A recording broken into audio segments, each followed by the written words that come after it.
एक बार भगवान विष्णु जी शेषनाग पर बैठे बैठे बोर हो गए और उन्होंने धरती पर घूमने का विचार मन में किया।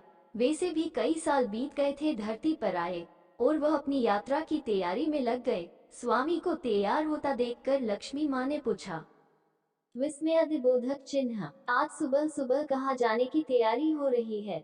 विष्णु जी ने कहा, है लक्ष्मी, मैं धरती लोक पर घूमने जा रहा हूँ।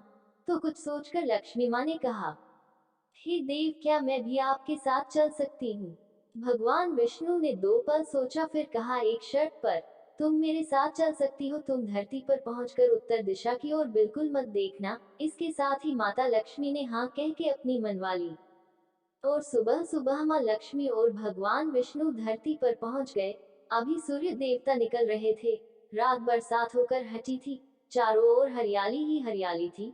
उस समय चारों ओर बहुत शांति थी और धरती बहुत ही सुंदर दिख रही थी।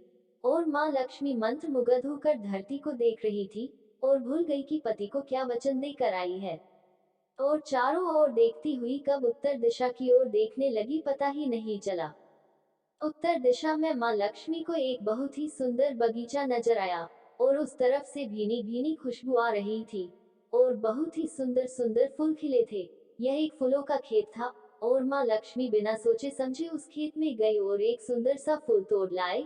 लेकिन ये क्या, जब माँ लक्ष्मी भगवान विष्णु के पास वापस आई तो भगवान विष्णु की आंखों में आंसू थे और भगवान विष्णु ने माँ लक्ष्मी को कहा कि कभी भी किसी से बिना पूछे उसका कुछ भी नहीं लेना चाहिए और साथ ही अपना वचन भी याद दिलाया। माँ लक्ष्मी को अपनी भूल का पता चला तो उन्होंने भगवान विष्णु से इस भूल की माफी मांगी।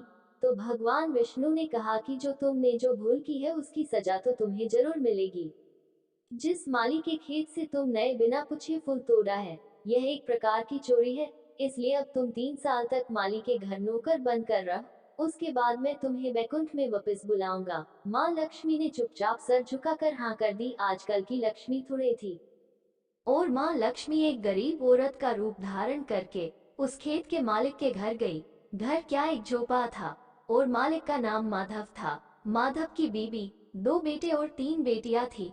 सभी उस छोटे से खेत में काम करके किसी तरह से गुजारा करते थे। माँ लक्ष्मी जब एक साधारण और गरीब औरत बनकर जब माधव के झोपड़े पर गई तो माधव ने पूछा, बहन तुम कौन हो और इस समय तुम्हें क्या चाहिए? तब माँ लक्ष्मी ने कहा, मैं एक गरीब औरत हूँ, मेरी देखभाल करने वाला कोई नहीं। मैंने कई दिनों से खाना भी नहीं खाया, मुझे कोई भी काम दे, साथ में मैं तुम्हारे घर का काम भी कर दिया करूँगी, बस मुझे अपने घर में एक कोने में आसरा दे दो। माधव बहुत ही अच्छे दिल का मालिक था। उसे दया आ गई, लेकिन उसने कहा, बहन मैं तो बहुत ही गरीब हूँ। मेरी कमाई से मेरे घर का खर्च मुश्किल से चलता है। लेकिन अगर मेरी 3 की जगह 4 बेटियां होती तो भी मैंने गुजारा करना था। अगर तुम मेरी बेटी बनकर जैसा रूखा सूखा हम खाते हैं उसमें खुश रह सकती हो तो बेटी अंदर आ जाओ। माधव ने माँ लक्ष्मी को अपने झोपड़े में शरण दे दी और माँ लक्ष्मी 3 साल उस माधव के घर पर नौकरानी बनकर रही। जिस दिन माँ लक्ष्मी माधव के घर आई थी उससे दूसरे दिन ही माधव को इतनी आमदनी हुई फूलों से कि शाम को एक गाय खरीद ली। फिर धीरे धीरे माधव ने काफी जमीन खरीद ली और सबने अच्छे अच्छे कपड़े भी बनवा लिए और फिर एक बड़ा पक्का घर भी बनवा लिया। बेटियों और बीबी ने गहने भी बनवा लिए और अब मकान भी बहुत बड़ा बनवा लिया था। माधव हमेशा सोचता था कि मुझे ये सब इस महिला के आने के बाद मिला है। इस बेटी के रूप में मेरी किस्मत आ गई है मेरी। और अब 2-5 साल बीत गए थे, लेकिन माँ लक्ष्मी अब भी घर में और खेत में काम करती थी। एक दिन माधव जब अपने खेतों से काम खत्म करके घर आया तो उसने अपने घर के सामने द्वार पर एक देवी स्वरूप गहनों से लदी एक औरत को देखा। ध्यान से देखकर पहचान गया, अरे ये तो मेरी मुंह बोली चौथी बेटी यानी वही औरत है।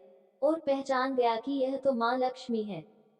अब तक माधव का पूरा परिवार बाहर आ गया था और सब हैरान होकर माँ लक्ष्मी को देख रहे थे। माधव बोला, है माँ हमें माफ कर, हमने तेरे से अनजाने में ही घर और खेत में काम करवाया है माँ, ये कैसा अपराध हो गया है माँ, हम सबको माफ कर दे। अब माँ लक्ष्मी मुस्कुराए और बोली, है माधव तुम बहुत ही अच्छे और दयालु व्यक्ति हो। तुमने मुझे अपनी बेटी की तरह से रखा, अपने परिवार के सदस्य की तरह से। इसके बदले में तुम्हें वरदान देती हूँ कि तुम्हारे पास कभी भी खुशियों की और धन की कमी नहीं रहेगी। तुम्हें सारे सुख मिलेंगे जिसके तुम हकदार हो। और फिर माँ अपने स्वामी के द्वारा भेजे रथ में बैठकर बैकुंठ चली गई।